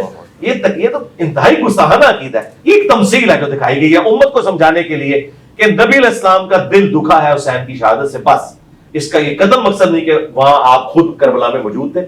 خواب ایک الگ سے ڈپارٹمنٹ ہے, اس کا کوئی لینا دینا نہیں فزیکل لائف کے ساتھ, وہ ایک ذریعہ ہے غیب کی خبر پہنچانے کا. اس کی ساتھ اچھا اس سے بھی اگلی پھکی لے جی جی قرآن میں ہے کہ حضرت ابراہیم نے کہا کہ اسماعیل میں نے دیکھا میں تمہیں ذبح کر رہا ہوں جی, تو ذبح تو نہیں کیا, خواب دیکھا. خواب دیکھا. اچھا, اور اسماعیل علیہ السلام نے نہیں کہا کہ جی حضرت میں بھی آپ کے خواب میں موجود تھا, میں ذبح ہو رہا تھا. ان کو بھی نہیں پتا, لیکن یہ تمثیل ہوتی ہے. وہ تو کہہ رہے ہیں نا کہ خواب منام ہے, خواب ہے. تو یہاں پہ منام کی بات, قبر والی بات میں وہ خواب نہیں کہہ رہے کہ حضور تشریف لاتے ہیں. نہیں میں بات کر رہا ہوں جو یہ خوابوں میں کہتے ہیں نا کہ نبی اسلام آئے ہیں تو فزیکلی آپ آ گئے ہیں, یا آپ کو بھی پتا ہے, میں اس کی بات کر رہا ہوں. تو ٹاپک ہی لاتے ہیں نا, وہ تو میں نے آپ کو بتا دیا نا. نبی اسلام نے کیوں نہیں کہا کہ ہاں 3 دن پہلے میں اس کی قبر میں گیا تھا, وہ افشیہ عورت جو فوت ہوگی, ہاں مجھے پتا چلا. تم نے آپ نے پوچھا وہ کدھر ہے, انہوں نے کہا کہ وہ تو فوت ہوگی, آپ نے کہا مجھے کیوں نہیں بتایا. تو نعوذ باللہ آپ یہ کہنا چاہ رہے ہیں کہ نبی اسلام کو ایکٹنگ کر رہے تھے. نعوذ باللہ نہیں, ایسی بات نہیں. لوگ کہتے ہیں جی بعض اوقات پوچھنے کا ہر دفعہ یہ مقصد نہیں ہوتا کہ میں لا علم ہوں. مثلا خدا موسیٰ علیہ السلام سے کہہ رہا ہے ہاتھ میں کیا ہے, جی اس میں کرائن ہونے چاہیے نا, یہاں پہ کوئی کرائن نہیں ہے نا, اس میں کرائن نہیں ہے نا. اچھا اس پہ بھی آپ مجھ سے لے لیں, یہ سلونی والی بات کرتے ہیں, اس میں الفاظ ہے جب تک میں ممبر پہ موجود ہوں تو مجھ سے جو پوچھو گے میں بتاؤں گا. ہمارا یہ عقیدہ ہے کہ نبی الاسلام جتنی دیر ممبر پہ تھے اللہ تعالیٰ کی گہری تائید تھی کہ اب آپ سے جو بھی سوال پوچھے گا ہم آپ کو اسی وقت اس کا جواب سکھائیں گے تاکہ آپ اپنی نبوت کو اسٹیبلش کریں. صرف ممبر پہ, جی ممبر پہ, اس لیے کہ نبی الاسلام نے کہا جب تک میں ممبر پہ موجود. اب آپ پوچھیں کہ اس کی دلیل, جی دلیل اس کی ہے, بخاری مسلم حدیث ہے. نبی الاسلام نے کہا جب میں معراج سے واپس آیا تو کافروں نے مجھ سے ایسے ایسے سوالات کیے کہ مجھے ان کے جواب نہیں آتے تھے. یہ الفاظ ہے بخاری مسلم کے. اور میں اتنا پریشان ہوا کہ اعلان نبوت کے بعد کبھی اتنا پریشان نہیں ہوا تھا کہ میں ان کے سوالوں کے جواب ہی نہیں دے سکتا. وہ کیا پوچھ رہے تھے, بتاؤ بیت المقدس کے کتنے دروازے ہیں, باہر کون سے کلر کا پینٹ ہوا ہے, کتنی سیڑھی ہیں. جو شخص ایک رات میں گیا اور وہ بھی برزخی طور پہ, وہ اتنی ساری چیزوں کا حساب کیسے رکھ سکتا تھا. تو بخاری مسلم کے الفاظ ہے جب انہوں نے سوال کیے مجھے جواب نہیں آ رہے تھے, میں اتنا پریشان ہوا کہ یہ مجھے جھوٹا کہیں گے. اللہ تعالیٰ نے اسی وقت بیت المقدس کو اٹھا کے میرے سامنے کر, اللہ اکبر, وہ پوچھتے جاتے تھے میں بتاتا جاتا تھا. یہ وہ عقیدہ ہے ہمارا کہ جب اللہ چاہتا ہے نا اس وقت دکھایا جاتا ہے, ہر وقت ہر چیز کا علم. یہ اللہ چاہتا ہوں یعنی اس کی چاہت پہ مبنی ہے. یہ جو چاہت ہے نا یہ عقیدہ کفر ہے. اچھا جی اس لیے کہ قرآن میں وَلَا تَقُولُوا عَلَى اللَّهِ إِلَّا الْحَقَّ, اللہ پہ مت کوئی عقیدہ منسوب کرو سوائے اس کے کہ جو حق پر مبنی ہو.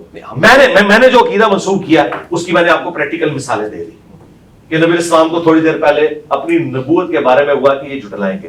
اللہ نے یہ ساری مثالیں میں نے دی کہ اللہ تعالیٰ وقتی طور پہ وہ چیزیں دکھاتا تھا.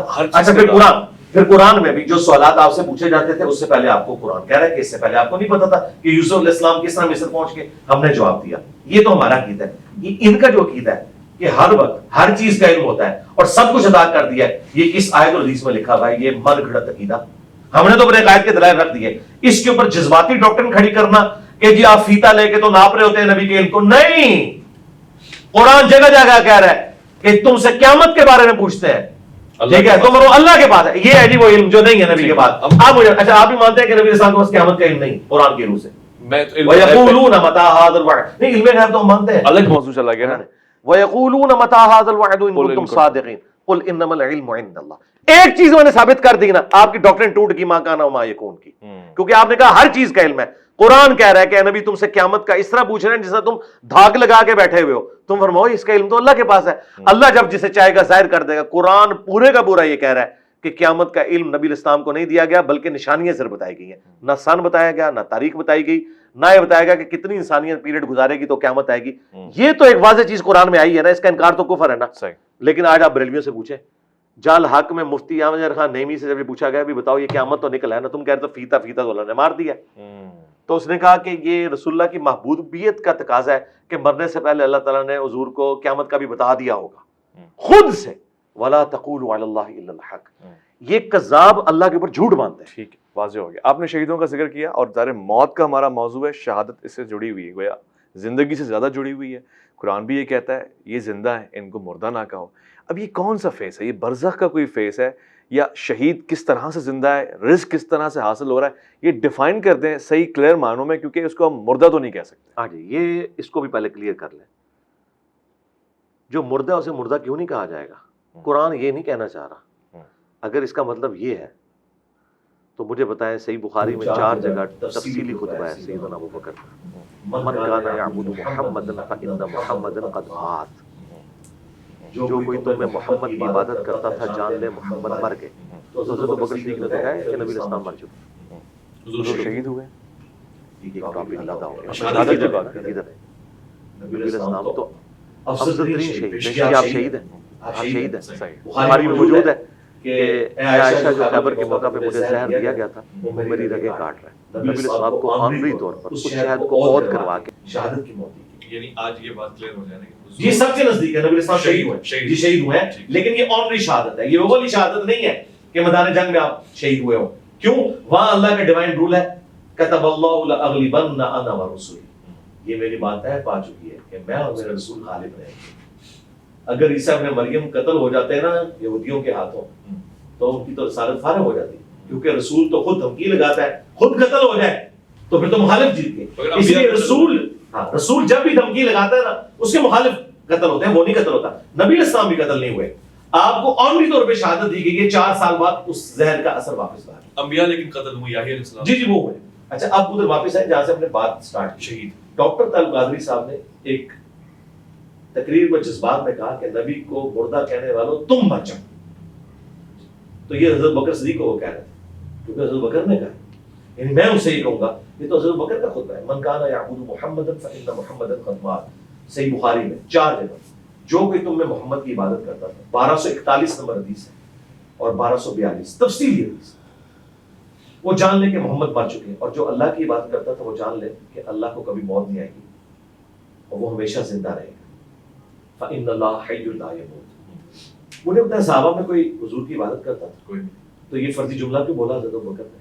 توحید کو اسٹیبلش کرنے کے لیے، کیونکہ انہیں پتا تھا کہ اس کائنات کا سب سے بڑا شرک جیسس کرائسٹ کے نام کے اوپر ہوا ہے۔ رسول اللہ نے بھی جیسس کرائسٹ بن جانا تھا پارٹ 2 اگر حضرت ابوبکر یہ خطبہ نہ دیتے، اور یہ انہوں نے نبی علیہ السلام سے ڈیڈکٹ کیا تھا۔ صحیح بخاری میں حدیث ہے، میری شان کو اس طرح بلند نہ کرنا جس طرح نصارہ نے اپنے پیغمبر کو بڑھا دیا، میں اللہ کا بندہ اور اس کا رسول ہوں، مجھے اللہ کا بندہ اور اس کا رسول کہنا۔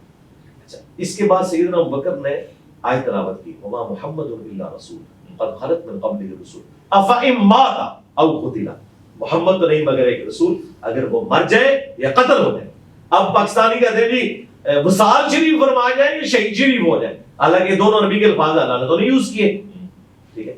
اچھا پھر کہا انکا میت وانہم میتون، اے نبی تمہیں بھی مرنا ہے تمہارے مخالفین کو بھی مرنا ہے، میتون کے الفاظ ہیں، اور فإن محمد قد مات، یہ جو قرآن میں ہے نا کہ شہید کو مردہ نہ کہو، یہ ایک آنر ہے، عقیدے کی بات ہے، آنر کی بات ہے کہ انہیں مردہ نہ مراد، یہ نہیں اللہ تعالیٰ کہہ رہا ہے کہ یہ زندہ ہے، اگر زندہ ہے تو پھکا لے لیں، شہید کی بیوہ نکاح کیوں کرتی ہے، وہ تو پھر زنا کر رہی ہے۔ صحیح ہے، کلیئر ہو گیا۔ ہاں اچھا یہ آنر ہے، یہ آنر کیا ہے کہ وہ اللہ کے حضور زندہ ہے، اس میں الفاظ ہے وہ اللہ کے حضور زندہ ہے اور اسے رزق بھی دیا جاتا ہے، اور لیکن ساتھ آیا وَلَٰكِن لَا تَشْعُرُونَ، تمہیں شعور نہیں۔ تو ان ظالموں نے کیا کیا؟ شعور کیا، انہوں نے کہا شہید زندہ ہے، تو جب شہید زندہ ہے تو زندہ سے آپ مانگ سکتے ہیں، تو ہم اس لیے مانگتے ہیں شہیدوں سے۔ ہم کہتے ہیں کہ پہلے تو یہ بتاؤ کہ شہید کی بیوہ نے نکاح کیوں کیا ہے، وہ تو بدکاری کر رہی ہے، وہ کہتے ہیں نہیں وہ اور چیز ہے، تو یہ آنرری چیز ہے، جی آنر والی چیز ہے۔ اچھا نبی کی جو بیوہ سے نکاح نہیں ہوتا نا اس کے پیچھے شہادت والا ایشو نہیں ہے، وہ اس لیے کہ وہ نبی کا پروٹوکول ہے، وہ پروٹوکول ہے کہ وہ امت کی ماں ہے، النبی اولی بالمؤمنین من انفسہم وازواجہ امہاتہم، وہاں پہ یہ والا معاملہ نہیں ہے، ورنہ اگر یہ والا معاملہ نہ ہوتا تو وہاں پہ بھی اجازت ہو جاتی، لیکن وہ اللہ تعالیٰ نے کہا سورہ احزاب میں کہ اللہ کے نزدیک یہ بہت بڑا گناہ ہے کہ تم رسول اللہ کی وفات کے بعد ان کی کسی بیوی کے ساتھ شادی کرو، یہ آنری طور پہ دنیا اور آخرت میں تمہاری نبی کی بیوی ہے، یہ ہے اصل میں چیز۔ تو یہ جو مردہ نہ کہو یہ آنری طور پہ کہ اللہ کے حضور زندہ ہے، اور اس سے جہاد اور قتال کی ترغیب دلائی گئی کہ یہ کافر کہتے تھے نا جو سورہ آل عمران میں آیا نا کہ جب غزوہ احد کے موقع پر لوگ شہید ہوئے تو ان کا اگر ہمارے بھائی ہماری بات مان لیتے تو وہ شہید ہی نہ ہوتے، قتل ہی نہ ہوتے، تو اللہ کا میں اگر تمہاری موت بھی لکھی ہوتی تو ہم اپنی مقتل گاؤں کی طرف کھینچے چلے آتے۔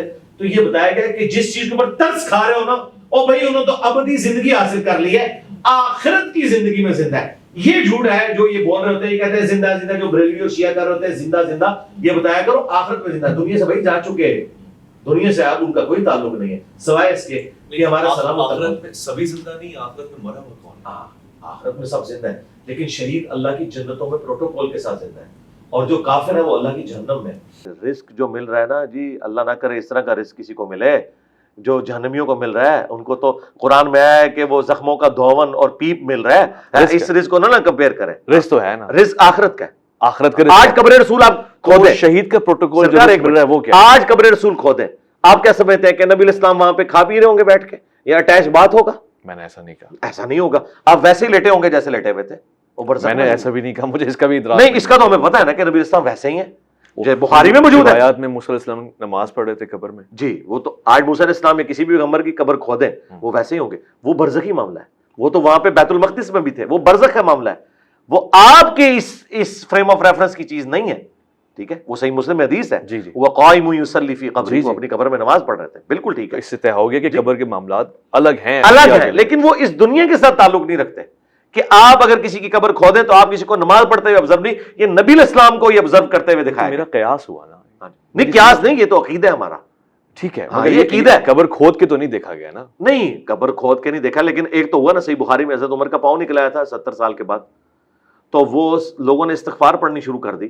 صحیح بخاری کے اندر موجود ہے یہ حدیث کہ نبی الاسلام کا پاؤں مبارک نکلا ہے. پھر عروہ ابن زبیر کو بلایا گیا، انہوں نے کہا حضرت عمر کا پاؤں ہے. پھر وہ پاؤں اندر کر کے تو دوبارہ سے قبر مرمت کی گئی. اب مجھے بتائیں، ایک زندہ بندے کا پاؤں ایسے باہر نکلا ہو اور وہاں جھمگٹا لگا ہو تو اپنا پاؤں نہیں سمیٹ لے گا؟ حضرت عمر نے اپنا پاؤں خود تو اندر کو نہیں کیا. اس طرح کی کوئی انبیاء کی بات کر رہے تھے. نہیں، میں آپ کو بتا رہا ہوں نا کہ ظاہر ہے کہ انبیاء کرام علیہ السلام کا جو پروٹوکول ہے، بعض اصحاب رسول کو، اللہ کے نیک بندوں کو، اہل البیت کو بھی حاصل ہے. میں آپ کو اس کی ایک مثال دے رہا ہوں. آپ خود کہتے ہیں انبیاء کا پروٹوکول سب سے الگ ہے. نہیں وہ الگ ہے، نبی جڑا شے کوئی نہیں ہے. مجھے پنجابی کا بالکل ٹھیک ہے، وہ اعلیٰ ترین درجہ ہے. ظاہر ہے. مجھے بتائیں، انبیاء جنت الفردوس میں جائیں گے نا؟ بے شک. اور انبیاء کرام کے جو پیروکار ہیں سچے، وہ بھی جنت الفردوس میں جائیں گے. تو آپ کیا کہیں گے؟ دونوں برابر ہو گئے؟ وہ علین میں بس جنت الفردوس تو ایک ہے نا، اس میں آگے درجات ہیں. یہاں پہ بھی شہید بھی زندہ، انبیاء کرام بھی زندہ، صحابہ کرام اہل بیت بھی آخرت کی زندگی میں زندہ، لیکن ان کے پروٹوکولز کا فرق ہے. یہ آپ نے یہی مرض کرتا. ہاں. اور مجھے یہ بتائیں، یہ بریلوی جو کہتے ہیں کہ وہ نہیں، میں یہ کلیئر کروں گا، یہ وہ کہتے ہیں کہ جی وہ 2 یہودی نبی الاسلام کی قبر کھود کے تو لاش نکالنے کی کوشش کر رہے تھے. خواب والی بات. جی خواب میں. تو نبی الاسلام کیا نور الدین زنگی کے محتاج ہیں اپنی جو ناش مبارک کی حفاظت کے لیے؟ اللہ تعالیٰ انا کفیناک المستہزئین ہے، تو وہ ادھر سے حفاظت کیوں کروائی گئی؟ بالکل جعلی واقعہ ہے، اس کی کوئی سند نہیں ہے، جھوٹ ہے یہ. اچھا بالکل ٹھیک ہو گیا. اچھا، موت کے سلسلے میں ایک بڑا دلچسپ سوال ہے. شہادت کے حوالے سے تو آپ نے بیان فرما دیا. فقہی سوال ہے اور اس پہ ذرا روشنی ہو جائے، کیونکہ مختلف مکاتب فکر میں مختلف آراء ہیں. مرنے کے بعد یعنی میت کے لیے شوہر بیوی کا جو ازدواجی رشتہ ہے، یعنی اس کے لیے محرم ہونا کس طرح سے ثابت ہے نہیں ہے؟ مطلب وہ غسل دے سکتا ہے اپنی بیگم کو؟ جی کیوں نہیں دے گا. یہ حنفیوں نے ایک ڈھکوسلہ کیا ہے کہ جی وہ نکاح ٹوٹ جاتا ہے. بیوی تو اپنے شوہر کو غسل دے سکتی ہے، وہ کہتے ہیں شوہر نہیں دے سکتا اگر اس کی بیوی مر جائے. وہ کہتے ہیں نکاح ٹوٹ گیا. بھائی نکاح کہاں سے ٹوٹ گیا؟ وہ آخری وقت میں جب مری ہے تو اسی کی بیوی ہے. نکاح یہ تو کوئی اور کر سکتا ہے، وہ تو اس کی بیوی کی حیثیت سے مری ہے. مجھے بتائیں، قرآن کہہ رہا ہے کہ میاں بیوی ایک دوسرے کا لباس ہے. ہاں لباس، لباس کا اور میرے جسم کا کوئی پردہ نہیں. سب سے سوٹیبل کوئی اگر پرسنالٹی ہے نا اپنی بیوی کو غسل دینے کے لیے تو مرد ہی ہے. سبحان اللہ. اس سے زیادہ تو کوئی اس کا پردہ رکھنے والا ہی نہیں ہے. یہ انہوں نے ایک جذباتی چیزیں جو ہے مشہور کر دی ہوئی ہیں. اچھا، سیدہ فاطمہ کو غسل کس نے دیا ہے؟ حضرت علی کرم اللہ. ہاں تو وہ شوہر نہیں تھے. اور یہ صحیح حق ہے جی، یہ مانتے ہیں، خود ہمیں بتا دیں، سندے چھوڑ دیں، سندوں کی بحثیں ہم سے کوئی نہ کرے. اب یہ تو وہ واقعات ہیں جو خود بیان کرتے تھے. یہ سندیں تو ہمارا مسئلہ ہوتی ہیں. المستدل الحاکم میں یہ حدیث موجود ہے، یہ چھوڑ دیں. یہ ہمیں سناتے تھے کہ جی حضرت فاطمہ کا وہ پردہ تھا کہ مولا علی نے خود غسل دیا، ان کے تو برنا جسم کو کسی عورت میں نہیں دیکھا. اور ظالموں، اس میں سے یہ رزلٹ نہیں نکلتا تھا کہ وہ ان کے شوہر تھے تو نکاح ٹوٹ نہیں گیا تھا آپ کے بقول. تو یہ پھکا ہے. اور پھر حضرت بکر صدیق رضی اللہ تعالیٰ نے بھی اپنی بیوی کو غسل دیا ہوا ہے. ٹھیک ہے. تو یار یہ خدا کے لیے اللہ سے ڈر جائیں. یہ اس قسم کی جو باتیں مشہور کرتے ہیں، مطلب یہ پتہ نہیں کہاں سے انہوں نے باتیں نکال دی ہیں. ہم تو ان باتوں کو بالکل درست نہیں سمجھتے. بیوی بھی اپنے شوہر کو دے سکتی ہے، شوہر بھی دونوں دوسرے کو دے سکتے ہیں. ٹھیک ہوگی. اچھا یہ بہت سے لوگ پوچھتے ہیں جنت میں یہی بیویاں ملتی ہیں یا ہو رہے ہیں کچھ الگ فریم کی ہوتی ہیں, کیٹیگری الگ ہوتی ہے, یا پھر یہ کہ وہ جو کہا گیا غلام اور مخنث ان کی کوئی تعداد ہو؟ دیکھیں یہ وہ لوگ باتیں کر رہے ہیں جن کا جنت میں جانے کا کوئی پلان نہیں ہے. پلان نہیں. ہاں, اور نظر بھی آ رہا ہے کہ شاید یہ جنت میں جانے میں کامیاب بھی نہ ہو. اور جو بیچارے جنت کی فکر میں ہے نا وہ اس طرح کے سوالات نہیں کرتے, وہ تیاری میں ہے. اور یہ میں آپ کو جو بتا رہا ہوں یہ جملہ کسی کو شاید بھاری لگ رہا ہو, قرآن میں بھی لکھا ہے, اللہ تعالیٰ ہمارا ہے کہ جو لوگ آخرت پہ ایمان نہیں رکھتے وہ نبی سے بار بار پوچھتے ہیں قیامت کب آئے گی, سورہ شورا میں. اور جو قیامت پہ ایمان رکھتے ہیں وہ ڈرتے رہتے ہیں کہ یہ آ ہی نہ جائے. اللہ اکبر. ٹھیک ہے نا. تو ہمیں اس طرح کی باتوں سے نہ کوئی انٹرسٹ ہے کہ ہم ان کے اندر کوئی تفصیلات میں جائیں اور چسکے لیں. اس کے لیے آپ طارق جمیل صاحب سے رابطہ کریں. ہم آپ کو اجمالاً کہتے ہیں کہ جو قرآن میں آیا کہ جنت میں ہر وہ چیز ہے جس کی تم خواہش کرو گے. اچھا, ہاں یہ کیٹاگوریکل ہے, ہر وہ چیز ہے جس کی تم خواہش کرو گے, یہ کیٹاگوریکل جملہ ہے. تو جو آپ خواہش کرتے ہیں اللہ تعالیٰ وہ آپ کی خواہش کو پورا مثلا کراچی رہنے والا اگر خواہش کرے کہ میں انجینئر مرزا کے ساتھ پڑوسی ہو جاؤں, اور جیلم والا بھی جنت میں خواہش کرے تو وہ خواہش پوری ہو جانی ہے دونوں. جیلم والا تو یہ خواہش کرے گا کہ وہ رسول اللہ کے ساتھ ہو, نہ اسے کراچی والے سے ہے نہ بریلی والے سے نہ دیوبند. خواہش کی بات ہے نا, کوئی بھی خواہش کرے مطلب. تو یہ 2-3 پرسنالٹیز ہو جانی ہے. اس طرح بیگمات بھی, مثلا مجھے ایک خاتون پسند ہے اور کسی کو کوئی دوسری خاتون وہی خاتون پسند ہے تو وہ 2 مل جانی. یہ ڈومین اللہ تعالیٰ کی ہے, میں اس پہ بول تو سکتا ہوں, میرے اندر کمپیٹنسی ہے, لیکن یہ میرے انٹرسٹ کا ٹاپک نہیں ہے. نہ میں اس کو اس لیول پہ اترنا چاہتا ہوں کہ آپ نوجوانوں کے لیے کوئی کلپ بنا کے تو لوگوں کو اس چکر میں ڈال دیں. بھائی اس وقت تو اپنی آخرت کی تیاری کریں, آپ نے مرنا ہے, اللہ کے حضور جانا ہے. ایک دفعہ ادھر سے نکلنے میں کامیاب ہو جائے, آگے جا کے اللہ نے آپ کو سب کچھ دینا ہے انشاءاللہ. یہ میں آپ کو گارنٹی کرتا ہوں کہ قرآن یہ کہتا ہے کہ ہر وہ چیز ہے جو تم خواہش کرو گے. ٹھیک ہے, جب یہ کیٹاگوریکل جملہ ہے نا, ہر وہ چیز ہے جو تم خواہش کرو گے. اللہ تعالیٰ ہر چیز کے اوپر قادر ہے. سبحان اللہ. ٹھیک ہے, اللہ تعالیٰ کے لیے یہ کوئی مسئلہ نہیں ہے کہ کسی شخص کو 1 بیوی دے جنت میں یا 1000 بیوی دے. جس شکل کی وہ چاہے اس شکل و صورت کی دے, جس طرح کی وہ چاہے اس طرح کی دے. اور اللہ تعالیٰ اس چیز کے اوپر بھی قادر ہے کہ ایک عورت کو جس طرح کا شوہر وہ چاہتی ہے وہ مل جائے. اچھا, ہاں اللہ تعالیٰ قادر ہے اس کے. سبحان اللہ. بے شک. میں میت کے حوالے سے اس میں صرف میں ایک جملہ کر دوں جو اکثر لوگ سوال پوچھتے ہیں کہ مردوں کے لیے تو کثرت ازواج ہے, تو عورتوں کے لیے کیا ہے؟ نہیں, اس طرح جو اللہ تعالیٰ نے چیزیں اپنے لیے فکس کر لی ہیں نا اپنی ایک ڈیسٹنی کے اندر, وہ یہ ہے کہ اللہ تبارک و تعالیٰ نے ایک عورت کے لیے ایک ہی مرد رکھا ہوا ہے جنت میں بھی. ہاں جی, اس فریم آف ریفرنس سے وہ عورت باہر نہیں نکل سکتی. اچھا, اب اگر وہ چاہے کہ میری خواہش پوری ہو, جی خواہش پوری کرنے کا طریقہ ہوگا, اسے مرد بنا دیا جائے گا عورت کو. جی, کیونکہ پھر وہ اللہ تعالیٰ کے ان رولز کے لیے, جیسے کہتے ہیں نا اس کو قانون اس پہ اپلائی ہوگا, یہ اس کے اوپر نیشنلٹی والا اس صورت میں اپلائی ہوگا. یہ میں آپ کو سولوشن دے رہا ہوں, یہ میں نے قرآن و حدیث میں نہیں خطرناک ہے. وہ مرد تو نہیں, ٹرانسجنڈر ہی بن جائے گا. نہیں, کیوں بنے گا, اللہ نے بنانا ہے نا. اللہ اکبر. اگر آرٹیفیشل انٹیلیجنس کے ذریعے آپ کی شکل کی عورت دکھائی جا سکتی ہے آپ کو, مگر بنائی نہیں جا سکتی. نہیں, وہ تو نہیں, اللہ تو بنا سکتا ہے. اللہ سب کچھ کر سکتا ہے, اس لیے اللہ پہ آپ یقین کریں, اللہ تعالیٰ سب کچھ کرے گا. تو اگر کوئی عورت کہے گی نا کہ مجھے مرد زیادہ چاہیے تو ٹھیک ہے, یہ چیز تو اللہ تعالیٰ کی آپ رول کے طور پہ نہیں توڑ سکتے کہ اللہ تعالیٰ نے ایک مرد کے لیے ایک عورت کے لیے ایک ہی مرد رکھا ہے. اب اگر کوئی عورت کہتی ہے جی مجھے جو ہے وہ زیادہ اس طرح کی خواہش ہے, تو ٹھیک ہے, پھر وہ اللہ کے اس پہلے رول کو ٹیسٹ کے اندر آئے گی کہ وہ اللہ کی خواہش پہ اسے مرد بنایا جائے گا, اس کے بعد جتنی مرضی ہوتے ہیں. اللہ کی اس چیز سے آپ باہر نہیں جا سکتے, وہ اللہ کے اپنے رولز ہیں. میں نے سولوشن آپ کو دے دیا, ٹھیک ہے, یہ موجود ہے. اور آخری بات, یہ سارے کے سارے مسئلے آپ کے ہیں اس دنیا کے اندر, آخرت کی ڈومین ہی الگ ہے. آپ مجھے بتائیں, شادی سے پہلے نوجوان مرد و عورت شادی کو کس طرح آئیڈیلائز کر رہے ہوتے ہیں, شادی کے بعد ان چیزوں کی 1% بھی اہمیت نہیں رہ جاتی ہے, کوئی اور چیز سامنے آ جاتی ہے. بھائی آپ جب جنت میں جائیں گے نا, اگر مجھ سے پوچھیں جنت میں جا کے جو آپ کی سب سے شدت کی خواہش ہے نا وہ اللہ کا دیدار ہے. اچھا, ہاں, یہ سب سے بڑی, اور وہ ہوگا. جی ہوگا, آپ اس کے قائل ہیں. جی قرآن میں لکھا ہے. میں شیعہ علماء کو کہتا ہوں میں ایسی جنت کے اوپر لعنت بھیجتا ہوں جس میں مجھے میرے رب کا دیدار نہ ہو. میں نے تو زندگی کاٹی اس میں, میں نے اس جنت کو لے کے کیا کرنا ہے. یہ ردی کی ٹوکری میں ان کا عقیدہ پھینکنا چاہیے جو یہ کہتے ہیں کہ دیدار نہیں ہوگا. دوسری طرف یہ آپ کو کہانیاں کراتے ہیں کہ مولا علی اس وقت سجدے سے سر نہیں اٹھاتے تھے جب تک اللہ کو دیکھ نہ لے. پھر کہتے ہیں نہیں وہ دل کی آنکھوں سے دیکھتے تھے, تو دیکھنا تو ثابت ہو گیا نا بقول تمہارے بھی. یہ تمہاری ٹینشن ہے کہ ان آنکھوں سے یا دل کی آنکھوں سے, دیدار الہی نہیں ہے نا, تو سرکار ہم ایسی جنت کے اوپر لعنت بھیجتے ہیں. اللہ اکبر. اگر اللہ کا دیدار نہیں ہے. یہ خوبصورت موضوع ہے, دل نہیں کر رہا مگر وائنڈ اپ میں نے کرنا ہے اور اس سوال کی طرف میں نے آنا ہے.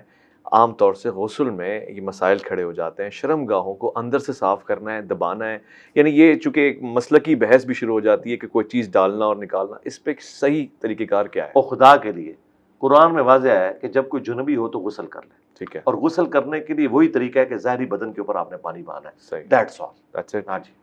یہ جو حنفیوں نے کہا کہ ناک میں ادھر تک چڑھ جائے, اللہ کے بندو یہ کس حدیث میں آیت میں لکھا ہوا ہے؟ یہ حدیث سے لے کے آتے ہیں تو وہ طریقہ ہے, وہ جو طریقہ بیان کر رہے ہیں وہ تو مجھے بتائیں قرآن میں وضو تو چہرے سے شروع ہو رہا ہے, بخاری مسلم میں وضو جو ہے کلی اور ناک سے شروع ہو رہا ہے, تو جس سنتیں اصل وہ ہے کہ چہرے سے 4 فرائض ہے, چہرہ, دونوں ہاتھ کونیوں سمیت, صحیح ہے, سر کا مسا اور پاؤں کو دھونا, اور مسا بھی ثابت ہے, دونوں چیزیں وہ الگ سے لفظ مسا ہے. جی وہ ایک لادہ ٹیکنیکل بحث ہے, میں اس طرف نہیں جاتا, پھر اور چیز شروع ہو جائے گی فی الوقت میں.